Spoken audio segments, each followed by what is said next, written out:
3, 2, 1, go. The MythBusters are defying death in the quest for flight. It's not a question of whether we'll get badly hurt, it's how badly hurt. And we're busy busting myths about ways to legally beat the police speed radar. Well, it didn't disappear. Are you surprised? Absolutely. Who are the MythBusters? Am I missing an eyebrow? Adam Savage I reject your reality and substitute my own. and Jamie Heineman. Quack, damn you. I wouldn't say Jamie's an evil genius. Between them, more than 30 years special effects experience. When will the fun ever stop? They don't just tell the myths, they put them to the test.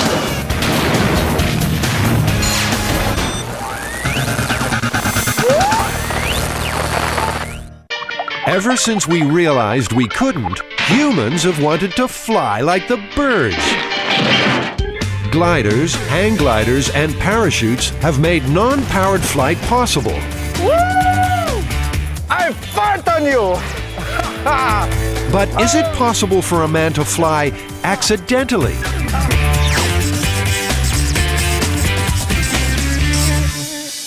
Plywood builder. Walk me through this one. Apparently a construction worker up on the top of a building was holding on to a 4x8 sheet of plywood on a windy day, and the wind picks him up off the top of the building over the edge. Not only does he manage to hold on to the plywood, but he controls it well enough to be able to land several floors below in the building unharmed. Cool, flying myth. Yeah. What's the overall plan here? What are we going to end up doing? Well, I think Buster's going for a ride with a sheet of plywood, but ultimately, if we can, one of us should take a ride. Well, you know, if I'm going to take that leap with a sheet of plywood as my only safety, I want to do some very serious testing before we do that. I mean, I'm thinking scale plywood and figure correct weights to scale and really see what kind of lift ratios we get out of this thing before we take that leap. No matter what you're searching for, you'll probably find it in Jamie's M5 storage system. Toys X. If you look hard enough, you might even find a mini Buster. Jamie, there's a guy here who seems kind of perfect. It's a toy prototype built by Jamie. I think we should go for the goatee, but that's just because I like a goatee. Mini Buster is the right height, but is he the right weight? I am roughly 6 feet at 180 pounds. Thought you were 190. Okay, I'm just using some easy, I'm 190. Let's say, stand 85 percentile male, right?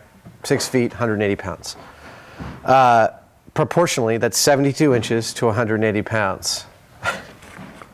10 inches tall, 25 pounds. I just did the math. I need him to weigh 25 pounds. So you're saying that he needs to be built out of depleted uranium? Do you have some? Is it under D or U over here? Adam figures he should be calculating volume, not size. So in fact, Mini Buster is close to being the right weight.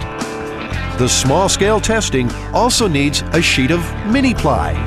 Just almost exactly 50 pounds. We're weighing a piece of plywood so that we can replicate this in a small scale.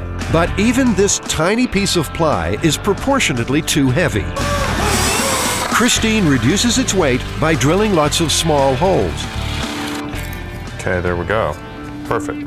This is a scale replica of what, say, Adam or I with a full-size sheet of plywood would be if we were 10 inches tall. A high-speed camera will shoot Mini Buster falling in front of a scale rule. A computer will then calculate his drop rate.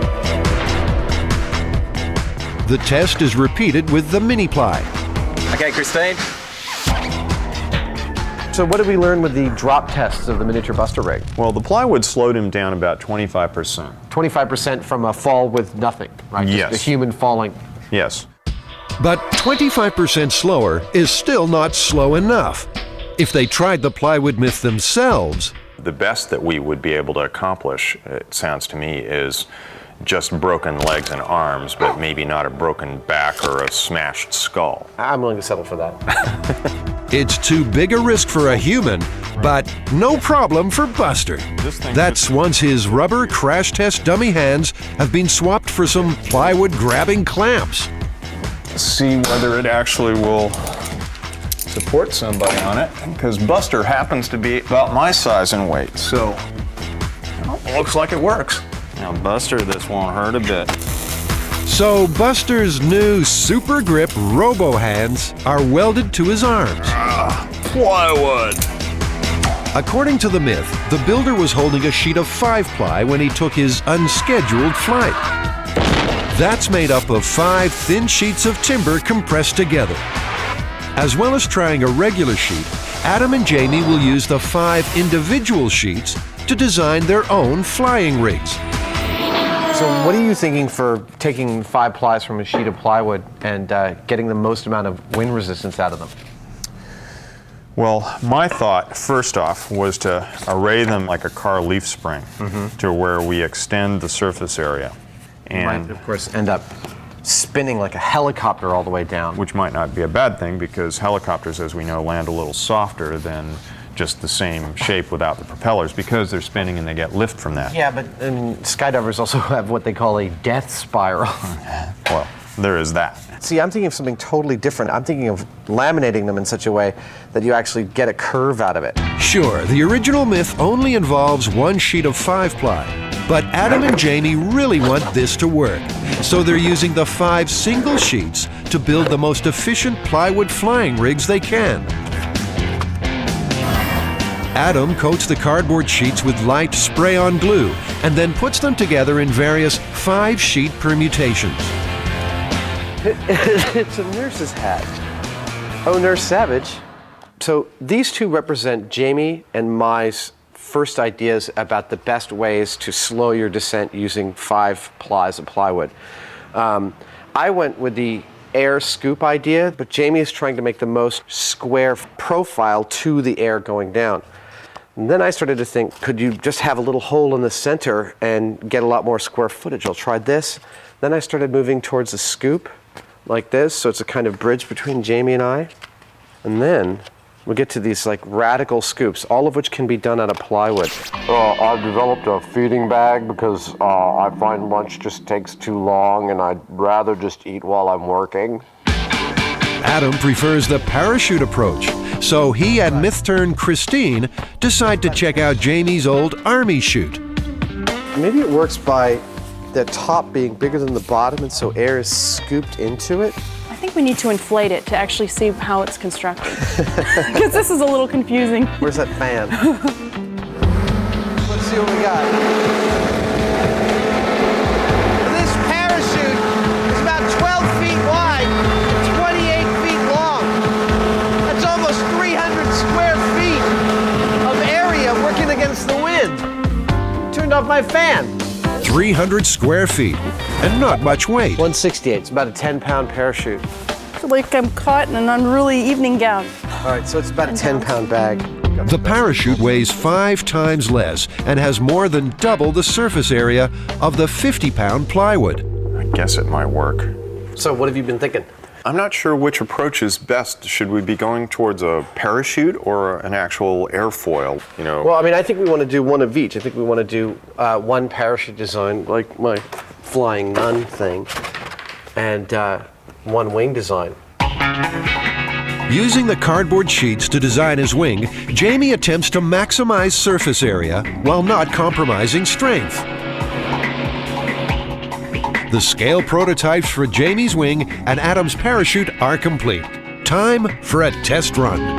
We're going to do some drop tests with some of the first mock-ups of these flying rigs. I've got one that kind of looks like the flying nun's habit, and Jamie's got one that's just a broad piece of as much material as he could get with a couple of stringers. Hopefully we'll have at least some idea what this is going to do before we actually go out and do it in full scale.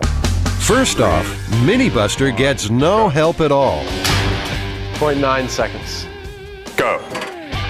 Then some combination wing parachute designs slow his fall Go. a little. 1.11 seconds. What's Is our this next the Jamie one? wing? Yeah. Jamie wing. 3, 2, 1, go. 1.05 seconds. Back to the old drawing board. Now for Adam's pentagonal parachute design. That actually wasn't too bad. That was the best one yet. That was 1.48 seconds. But Jamie won't take this lying down. He refines his wing prototype. Ready when you are. 3, 2. He twists his wing to make it spin. 1.4. That's interesting. That's up there with the high performers on the other ones. Yeah. So we've decided on the two that we're going to make. One is the hexagonal parachute and the other one is the wing here then, because this actually got almost as high a performance. All right. The cardboard scale models have done their job, but the real test will come when the flying rigs go full size.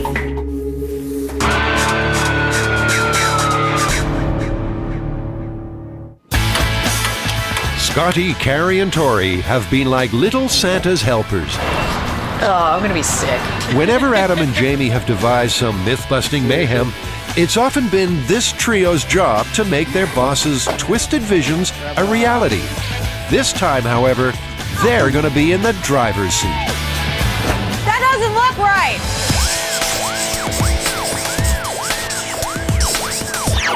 All right, guys. So your first story on your own. What have you got? Well, what we're going to try to do is legally beat the police radar. Legally, huh? So not the commercially available radar or laser jammers. Exactly. We've heard all kinds of ideas, like jingling your keys in front of your window. Disco balls, CD from the rearview mirror, foil on your hubcaps, putting LEDs around your license plate, microwaves, and covering the entire car in foil. So how are you going to tackle this one? What's the plan?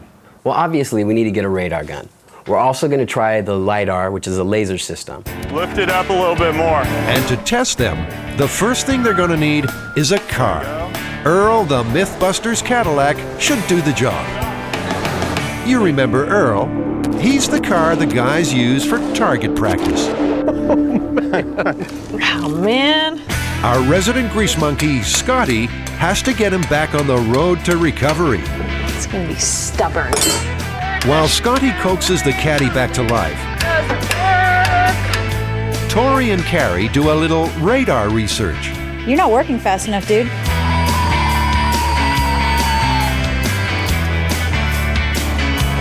You got up to 16 that time. That's it? Yeah. Felt like 60. Now, Carrie's packing a normal radar gun. It fires microwaves that hit the target and bounce back at a slightly different frequency. The frequency difference determines the target speed.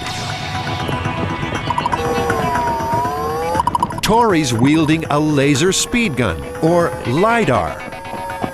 It shoots 1,000 samples per second of infrared laser light at the target. Speed is calculated by comparing the distance between each sample. Before we get to the real car and do tests, we want to do some sample material tests on the RC car. But before we can even do that, we have to make sure that the RC car will even show up on the radar gun. The RC car has a top speed of between 5 and 6 miles per hour. But will the radar detect it? 4, 5. We got a reading! So the RC car is visible to the radar. Now, to make it invisible. Right now I'm making extra shells for the body of the RC car. Because now that we know how the radar and the LiDAR work, we're going to do some tests on all of our materials.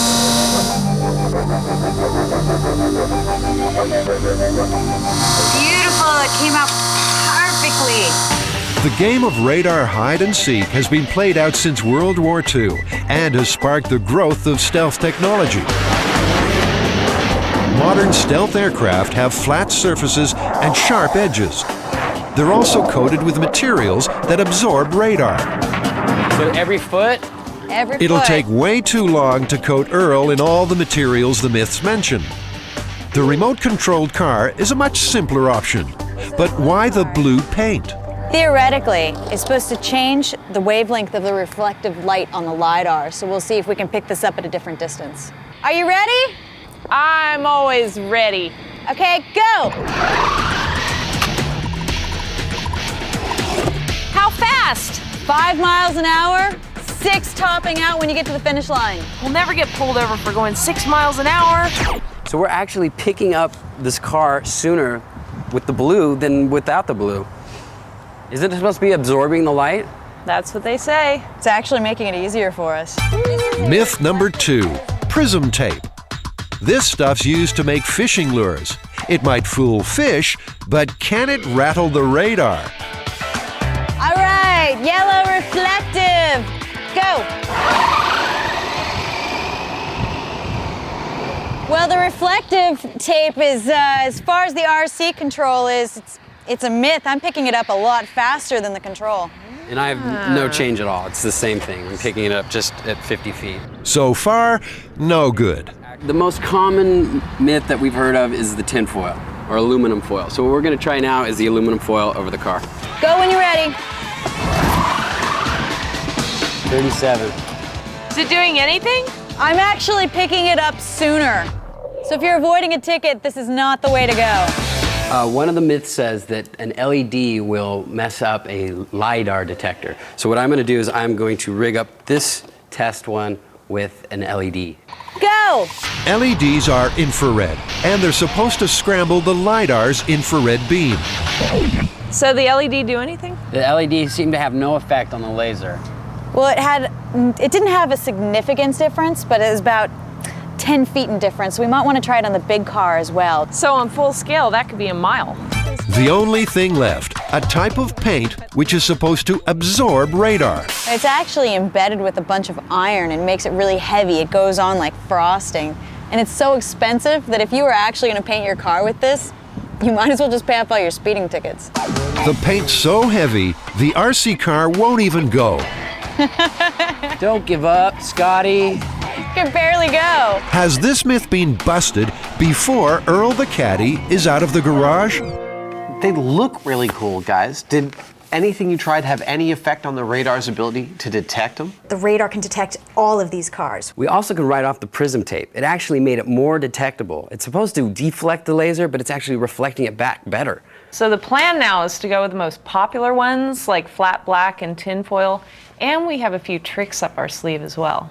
But before Scotty reveals her tricks, can Adam make plywood become flywood? Adam and Jamie are testing the myth of a builder flying off a skyscraper while holding a sheet of plywood. They're helping the myth out by using 5 single sheets to create their own flying rigs.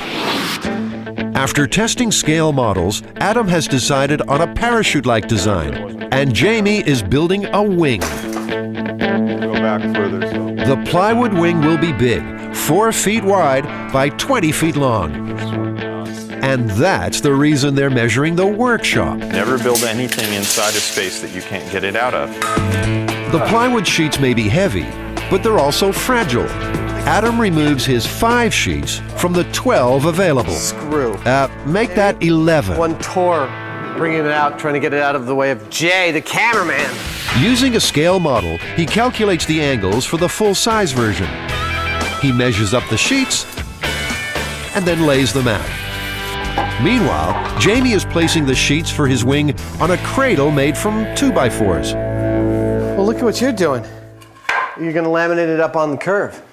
Yeah, you know, I figure we'll get the glue to actually help it hold its shape before we put the struts in. Jamie's plan is simple but effective. He'll achieve a curve in his wing by placing weights in the center of the plywood sheets. When the ply is glued, the curve should remain. Meanwhile, Adam glues his plywood using a Jackson Pollock impersonation. Then, to press the sheets together, Adam uses a Fred Astaire impersonation. Adam's pentagonal plywood parachute is taking shape. He's just got to remember, those sheets are really fragile. Now they're down to 10 sheets, and there's no room for error. I need one more piece. The last sheet of ply is found and slid into place carefully. Got it? All right, cool. You can let that down. Thanks, honey. Boy, that was a pain in the ass. Jamie's wing is looking good. Oh, and I want to put the strip down. Narrow strips of ply are used as strengtheners. Yeah, charm. Okay, now we go out and bring the pipe in. Finally, the curve is achieved by adding whatever weights Jamie and Christine can find. There we go. Cool. I'm actually really happy how this came out. And tomorrow when the glue is set, we'll remove all the wood, and hopefully this will retain as much as possible of this curve. This will give us something to work off of for the final touch, which is the twist. Because I'm going to put a diagonal on this that'll torque this thing a little bit and create a propeller shape, which gives us the spin, and the spin gives us the lift, which slows us down. Could a builder fly through the air on a sheet of plywood? Adam and Jamie have glued together 2 plywood flying rigs for Buster to find out. But how will they know if Buster survives? Jamie, a key part of this myth is going to be how lethal is Buster's impact when he lands. And we have installed auto industry computer accelerometers in him before with greater and lesser degrees of success. I mean, we're always entering MythBusters meter hell. I think it's time that we build our own G-force meter. Yeah, you know, if we can't find it, we'll build it ourselves. Exactly. Inspiration comes to Adam in the form of a light bulb. I'm hoping that these light bulbs will end up being the sort of soul of MythBusters' home-built G-meter. We're going to put these inside a ball so that they break at a fatal amount of G-force. And to add a little drama and realism, the bulbs are filled with fake blood. If they break, we'll know it. This is a nice thing. Isn't that cool? Don't you have all the same nefarious thoughts? Hey, yeah, you're dripping it. The bulb is sealed and placed inside a pair of aluminum sugar scoops. Ready? Yeah. Time for a test drop. This should be the non-lethal distance. It made it. That's good. All right, I'm going to try the high point. Ready? Yeah. Wow. It looks gruesome, doesn't it? Oh, what a horror show. The new G-force meter is instantly christened the Ball of Death. The MythBusters have turned decades of occupational health and safety death descriptions into a figure for brain death. 80 Gs for just 32 thousandths of a second. Because the ball is solid metal, it builds up a lot of G-force in just a small drop. But once it's cushioned by Buster's head, it'll survive a much bigger drop. Jamie has used weights to curve the plywood for his wing. But what will happen when the weights are removed? Jamie, this looks great, man. It looks like it held its curve quite nicely. It was pretty darn rigid. Yeah, it actually is holding its shape quite nicely. It racks like a monster. Which is what we want. Twisting the plywood wing will turn it into a spinning propeller. Yeah. This will further slow its descent, in theory. So we can rack it this way or rack it this way, depending on whether I want clockwise or counterclockwise rotation when we go down. Which way you want to vomit? Backed up. Have fun flying with it. Yeah. Hopefully, Adam's plywood parachute will cause a little motion sickness. He's left one section unglued so as it can be pulled together to form the plywood into a dish shape. Hey, Jamie. I'm gonna need some help with this. Be careful, in a blink you're going to end up with a split right along that line. Jamie and Adam's plywood creations are nearly done. Jamie uses a diagonal cord to increase the twist on his wing. Okay, now let it go. That's more like it. Yeah, that's a lot better. And Adam, well, he's just Adam. Whoa! It comes as no surprise that Adam didn't measure up to see if his creation could actually exit the building. Wait, you're caught. Snap. Okay. Jamie's wing made it outside and into the truck easily. But Adam's plywood parachute is a pretty close shave. God, that just barely fit in there. The Flying Plywood test site is at Hamilton Base in Novato, an hour north of San Francisco. I want one of these for myself. After 47 years as an Air Force bomber and fighter base, Hamilton closed in 1976. The old control tower will be the ideal place to drop Buster. I think we're gonna need to use the crane to get up here. Well, that's what the crane's for. Shouldn't be a problem. That's perfect.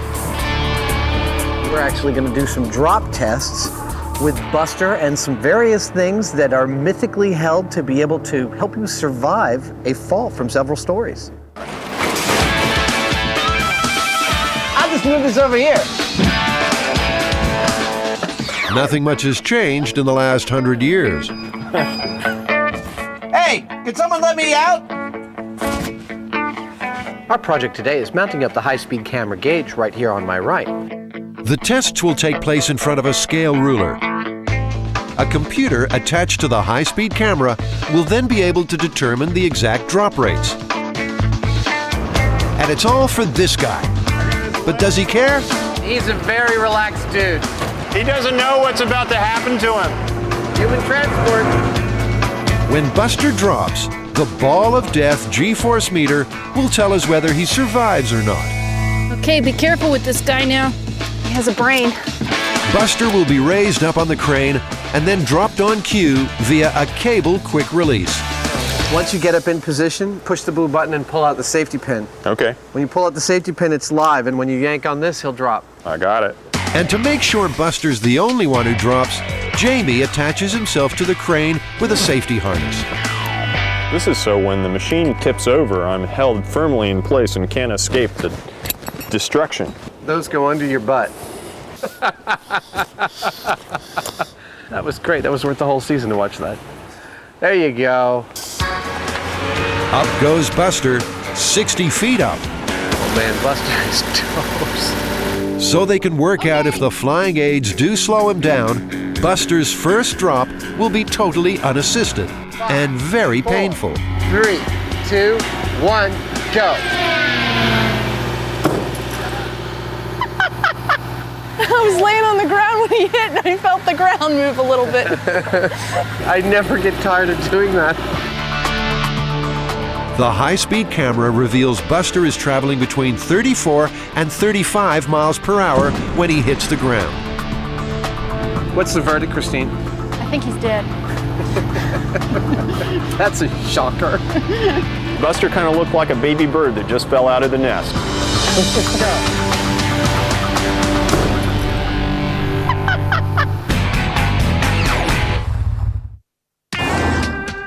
Since the police started using speed radar back in the 1960s, there have been a lot of myths about legal ways to beat it. Are you ready? Scotty, Carrie, and Tori used an RC car to put some of these myths to the test. How fast? 5 miles an hour? Now they're rigging up Earl, the MythBusters caddy, for a full-scale speed radar assault. We're making a wheel made of mirrors that catches the wind. As the mirrors get to the back side of this wheel, they should reflect the radar back and fool the radar into thinking we're going slower than we actually are. They plan to attach an array of mirrors to a bicycle wheel, which will spin on top of the car. But Jamie's got other ideas. You get that thing spinning at 20 miles an hour, it's going to the glass is going to shatter, thing's going to vibrate itself apart. I think you should get some 3/4 inch birch ply, a big rod compass. Draw yourself your 3-foot diameter circle and facet it off. Suddenly, this radar rig isn't so simple. Jamie's just turned it into a big, complicated build. Still, it gives Scotty a bit more time to work on the caddy. Come on! It looks like she might need it. Meanwhile, Carrie's working on another myth. I'm making a chaff gun that we can explode out the side of the caddy right now. I'm cutting up the foil into little pieces, loading it up like a potato gun, and shooting it off a fire extinguisher. During World War II, aircraft under attack dropped large clouds of chaff to confuse enemy radar. The chaff was just small pieces of foil, which hid the plane's exact location. Oh, I love it when things fit perfectly. The chaff gun is powered by a modified fire extinguisher. And the test firing is a success. So glad I gave up my desk job. Did you ever have a desk job? Second floor reception. The revolving rig is also taking shape. Theoretically, the radar will hit in here and it'll send a stronger signal to the receiver, And if this is moving slower than the car, then hopefully it'll read that instead of the car speed. Carrie's also heard a myth about microwaves messing with radar. I'm stripping the magnetron out of this microwave so we can mount it in the front of the caddy. And that way we shoot microwaves back at the radar and the LiDAR.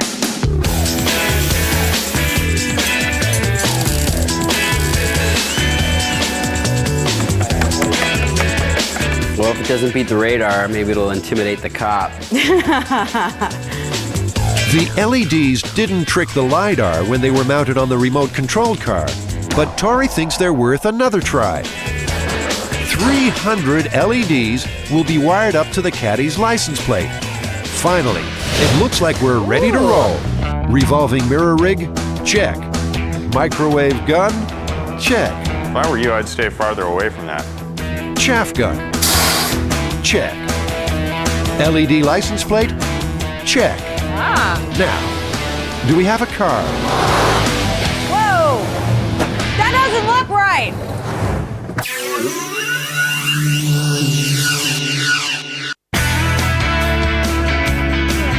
This is the California Highway Patrol Academy training course, and it's the ideal place to see if our Cadillac can slip underneath the radar.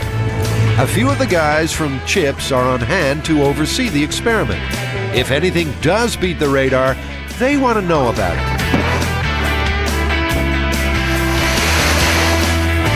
This is gonna freak them out. So in a lot of the tricked out cars I've seen, they've had a CD dangling from the mirror or they've had LEDs around their license plate. Does this do anything?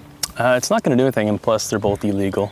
It's illegal? You can't have anything hanging down from your rearview mirror. It's going to obstruct the driver's view. So if you're gonna pull over somebody who has a CD hanging from their rearview mirror, I'm betting that you would pull over somebody that had a giant disco ball hanging from their rearview mirror.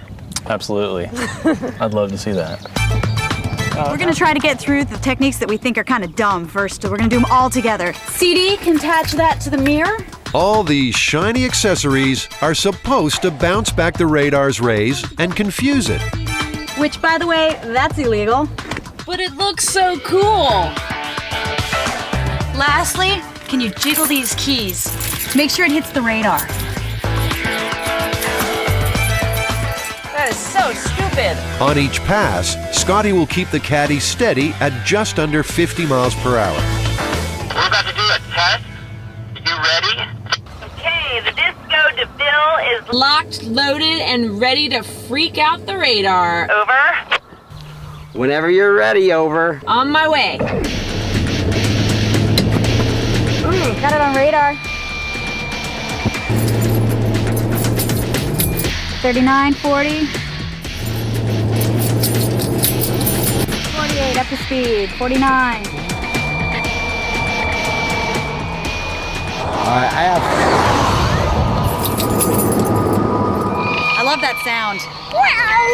So keys, disco ball, CD, busted. No effect whatsoever. Are you surprised? Absolutely.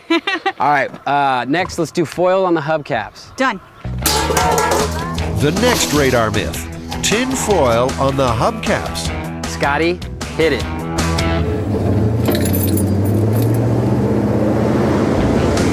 $42, $43. 700 feet, 47 miles an hour. Once again, though, the radar and the LiDAR have a fix on Scotty all the way. Still jiggling the keys, still doesn't work. Maybe that was too subtle.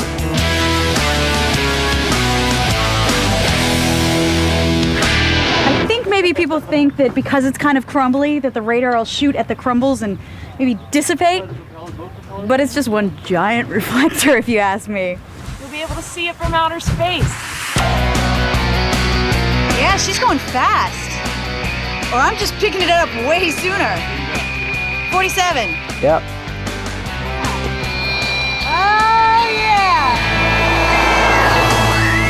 Foil's been foiled! We'll see if the LEDs can light up this experiment. One infrared license plate. Perfect. All right, so the theory here is that these infrared LEDs are on the same wavelength and have enough intensity to fool the LiDAR. 300 LEDs are emitting infrared, but the LiDAR's own infrared beam is locked on all down the line. 47. Busted! I was aiming right at the LED license plate, and nothing changed. Absolutely nothing changed. Busted. Busted.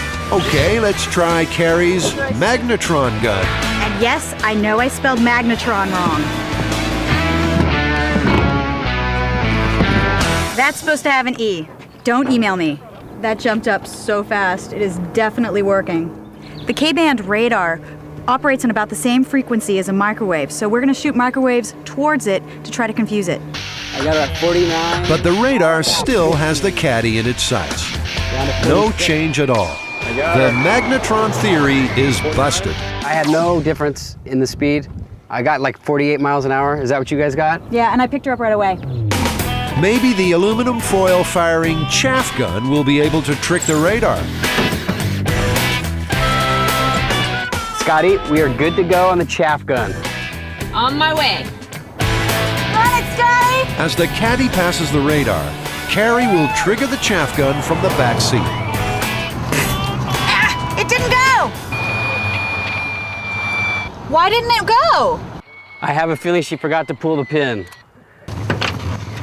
Look at... Oh! Oh my God. I'm a total dump.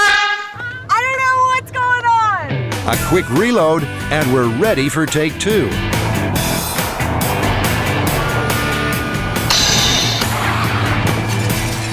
This time, Carrie's right on cue. But again, the radar is unaffected. It all blew to the side. Which is going to be more expensive, the speeding ticket or the littering ticket? Littering ticket. All right, now my favorite, the Wheel of Death. The mirrors on the Wheel of Death are supposed to be revolving at a slower speed than Earl is traveling. Will the radar detect the speed of the mirrors or the speed of the caddy? 46, 47. The radar result is exactly the same. 44, 42, 40. Carrie detects an anomaly.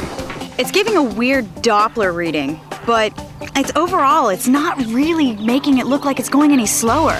In fact, the only surprise is that you wouldn't be pulled over for having this on your car. It definitely catch my attention, but it's not over height. There's nothing against it. There's only one thing left to do to try and make the caddy stealthy. Cover the car with matte black paint. Will the matte finish reduce the car's reflectivity and absorb the radar signal? It's like a 60s gang car. We're gonna pile in and go to a rumble. Well, it sort of looks like a stealth fighter. This is it. This is the one. This is the one where we think we may have the edge. What do you got? I got 48. 47. 47. Okay. Got it right away. That was our best bet, and it's busted. Time for the guys to report back to Adam and Jamie. Well, we tried almost every theory that we heard.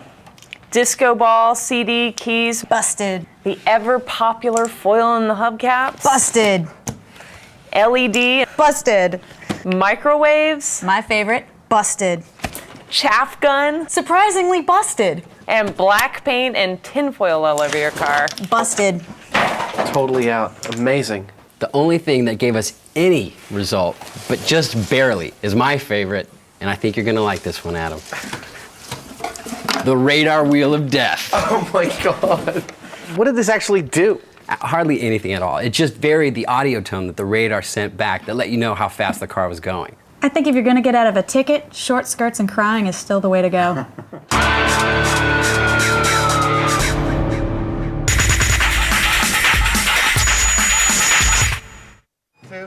It's been a bad day for Buster.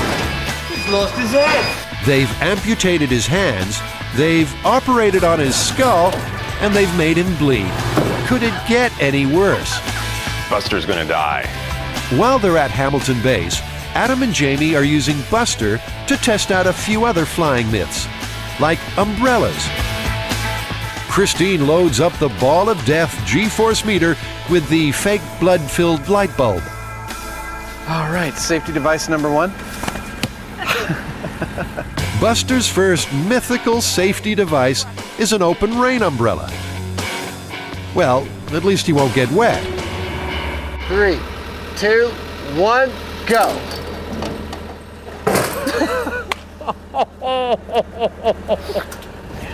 That was great, Jimmy. Come on down. Well, it actually held up quite well. I'm looking forward to see if it slowed his fall even a little bit. First fall was 35 miles an hour. My guess is 33 miles an hour. Were you able to see that from up there? Yeah. Pretty cool. The umbrella held up like until just about the last 10 feet. It's not the fall that gets you, it is that last 10 feet. There's plenty of fake blood, but the ball of death reveals a surprise. That's not that broken at all. There's one of two conclusions we can draw from this. Either the umbrella did a significant job in slowing his speed, or we're a little incompetent with our home-built G-meter. And personally, I'd vote for the second one. The high-speed camera reveals what really happened. Feet first. So, because the umbrella held him upright, he actually fell faster this time, 38 miles per hour. Yeah, but what about the impact? Speed isn't the only factor in a fall. How you impact also affects survivability. In his free fall, Buster's head and body hit the ground at the same time. Even though the umbrella drop was faster, Buster's body acted like a shock absorber, greatly reducing the impact on his head. That's why the ball of death only cracked. He's probably dead anyway. Oh, you're dead. Let's get the big picnic umbrella. All right. Are you ready? Oh, yeah. Cool. Good to go. In 5, 4, 3, 2, 1, drop.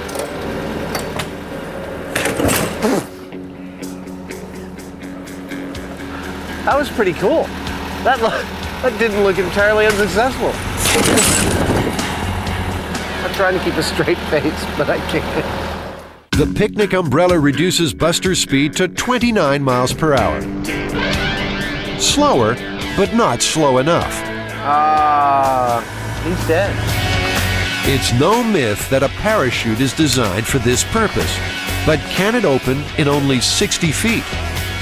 On my mark, in 5, 4, 3, 2, 1, go. That worked almost stunningly well. Buster's down to 28 miles per hour, but unfortunately, his head smashes into his own knee. I'm sorry. We did everything in our power, and Buster didn't make it. Yeah. Get off him, you pervert. He's a poor, defenseless dummy, and look what she's doing. As well as being killed 4 times already, Buster has sustained some pretty serious injuries. Time for some in-the-field surgery. Right. Let's get him up. Let's fly this guy. But sometimes even a crash test dummy needs a little positive affirmation. You know, Buster, everyone really appreciates how you're willing to take one for the team time and time again. Are you ready for a piece of plywood? Oh, I can tell you're feeling it. Oh, he's ready. Finally, the original flying builder myth is to be put to the test. He's gonna die, but it's gonna look great. We're locked and loaded, over. Remember, in the myth, the falling builder is able to glide gracefully back inside the skyscraper, totally unharmed. Go.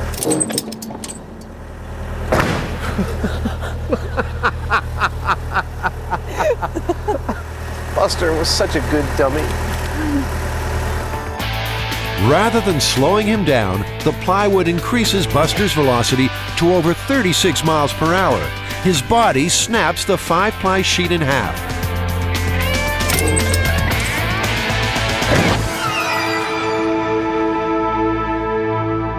He's got blood dripping out the back of his head. Oh.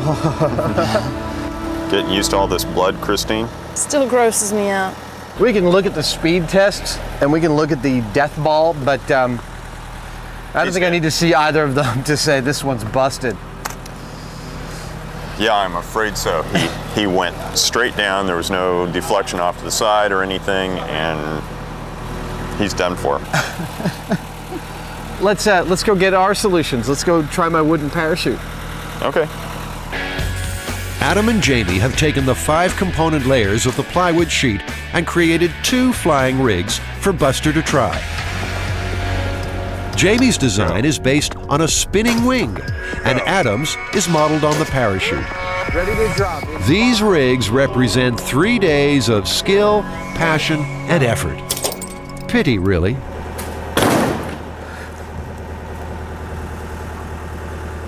Well, fat lot of good that did. And that's why they don't make parachutes out of wood. Oh well, the best laid plans. It was a nice idea. Nice try. It worked most of the way. I'm taking solace in the fact that your wing is going to fail so utterly spectacularly. You're probably right. But then you never know. Then you never know. Jamie is quietly confident his rig will do the job. 4, 3, 2, 1, go!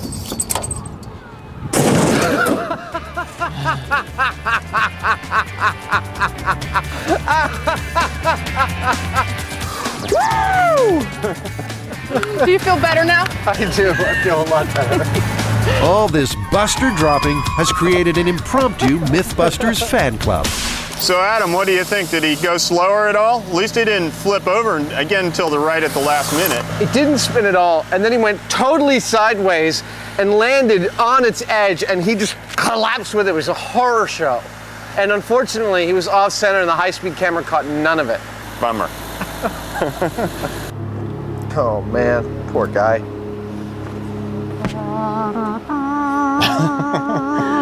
And the crowd's verdict.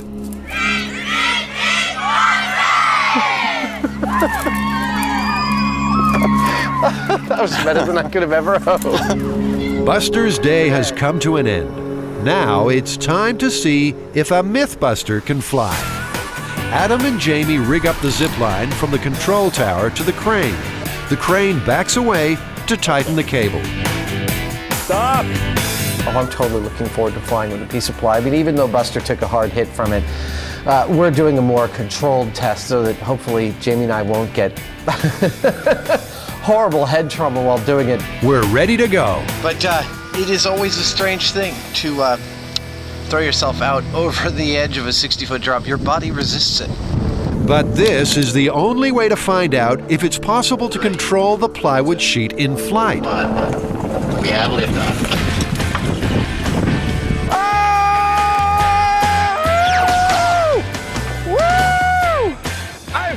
On you! Ah! Oh!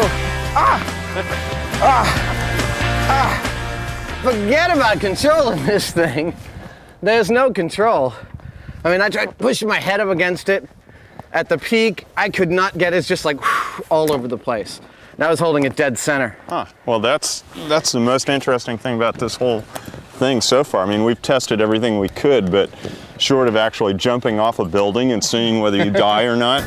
Run. Jamie has even less control over the plywood. There's just no way you can steer this thing.